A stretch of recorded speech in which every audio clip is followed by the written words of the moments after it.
Assalamualaikum warahmatullahi wabarakatuh. Saya Ulul Azmi. Saya akan menjelaskan tentang perkembangan bank syariah dan lembaga keuangan syariah lainnya pada tahun 2025 ini. Pada tahun 2025 menjadi periode penting bagi industri keuangan syariah di Indonesia. Perkembangannya tidak hanya terlihat dari sisi jumlah lembaga, tetapi juga dari penguatan regulasi, digitalisasi layanan, dan meningkatnya peran keuangan syariah dalam perekonomian nasional. Nah, yang pertama ada perkembangan bank syariah dulu.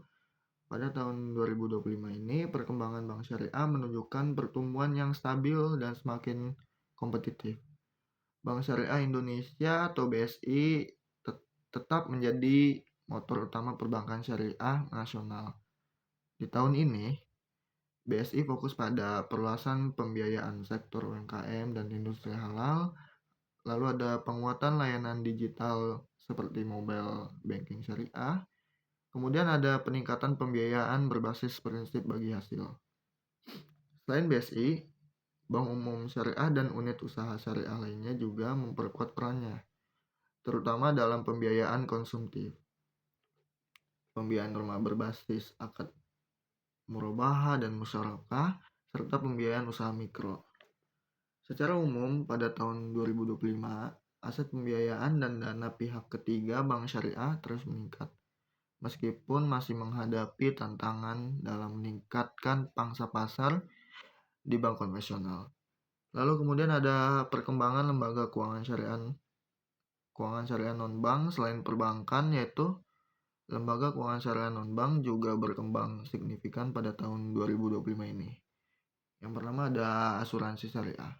Di tahun 2025 ini, asuransi syariah semakin diperkuat kebijakan pemisahan unit usaha syariah menjadi perusahaan mandiri. Hal ini bertujuan agar pengelolaan dana tabarru dan investasi syariah menjadi lebih fokus dan transparan. Kedua ada pasar modal syariah. Instrumen seperti sukuk, saham syariah, dan reksadana syariah semakin diminati oleh masyarakat. Banyak investor mulai melihat pasar modal syariah sebagai alternatif investasi yang tidak hanya menguntungkan, tetapi juga prinsip syariah. Ketiga, yaitu ada lembaga pembiayaan dan fintech syariah.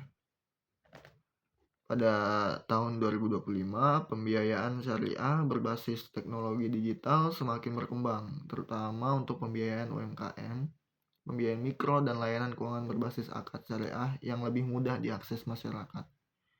Kemudian yang ketiga lalu ada dukungan regulasi dan pemerintah. Perkembangan ini tidak terlepas dari dukungan kuat pemerintah dan otoritas jasa keuangan.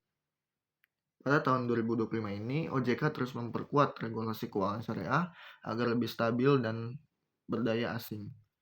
Kemudian Bank Indonesia mendukung penguatan ekosistem ekonomi dan keuangan syariah. Lalu serta pemerintah mendorong integrasi keuangan syariah dengan sektor industri halal nasional. Nah, kolaborasi ini membuat ekosistem keuangan syariah semakin matang dan terstruktur. Walaupun berkembang positif, keuangan syariah di tahun 2025 ini masih menghadapi tantangan seperti tingkatnya literasi keuangan syariah yang belum merata. Banyak masyarakat yang belum mengetahui akad-akad apa saja yang ada di dalam lembaga keuangan syariah itu. Kemudian ada persaingan lembaga keuangan dengan konvensional, serta ada kebutuhan inovasi produk yang lebih variatif. Namun kedepannya, prospek bank dan lembaga keuangan syariah sangat menjanjikan karena didukung oleh mayoritas penduduk muslim, pertumbuhan industri halal, dan meningkatkan masyarakat terhadap keuangan berbasis nilai syariah.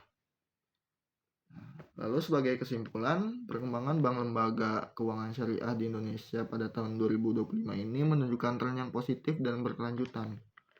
Bank syariah semakin kuat, lembaga keuangan syariah non-bank semakin beragam, serta dukungan regulasi semakin solid. Dengan arah perkembangan yang tepat, keuangan syariah di Indonesia berpotensi menjadi salah satu pilar utama perekonomian nasional di masa depan. Oke, mungkin cukup sekian penjelasan dari saya, kurang lebihnya mohon maaf. Wassalamualaikum warahmatullahi wabarakatuh.